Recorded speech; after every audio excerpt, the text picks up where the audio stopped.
The day I got out of jail, the day I stepped out, that's power. I want these little niggas to see that. I didn't get that power from guns because there's no guns in jail. I got that power from books and from thinking and by strategizing. That's what I want little niggas to see. For many artists, such a lengthy prison sentence would inevitably mean substantial time out of the public eye. Careers could make or break when denied the vital lifeblood of celebrity required to perpetuate their commercial value.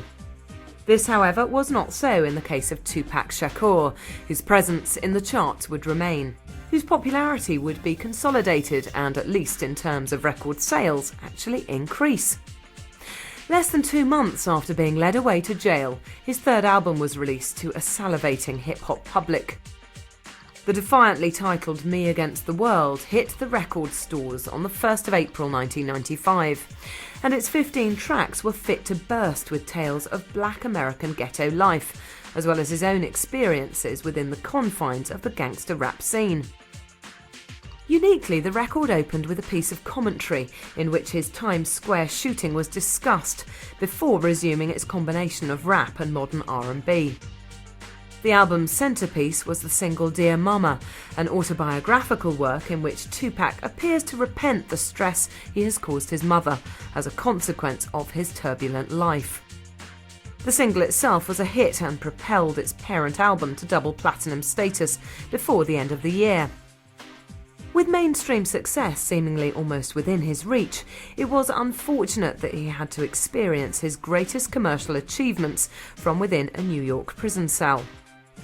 While serving his time, however, he granted Vibe magazine an interview in which he poured scorn on the East Coast-West Coast division and his part in its proliferation, as well as crucially renouncing his pre-prison thug life persona, claiming to be tired of promoting such a negative lifestyle.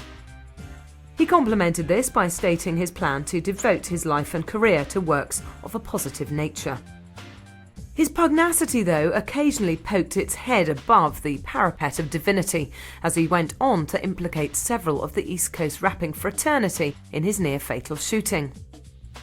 Such candour did little to cool down the simmering temperature that continued to rise inexorably between the two factions. Tupac's newly discovered devotion to peace and harmony, however, was underlined by his marriage to girlfriend Keisha Morris in April 1995, less than a year after the pair had first met.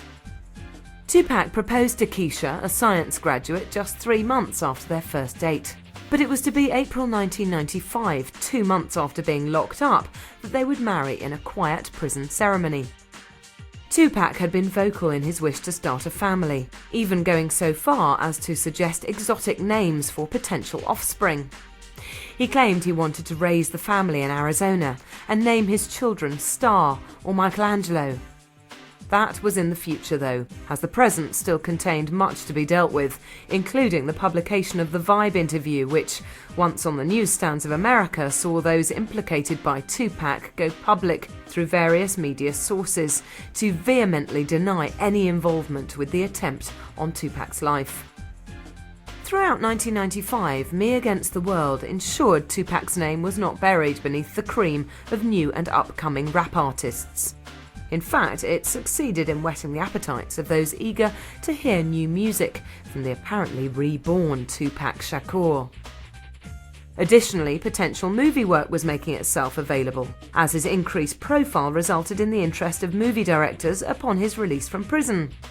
And that, it would transpire, would be sooner than expected.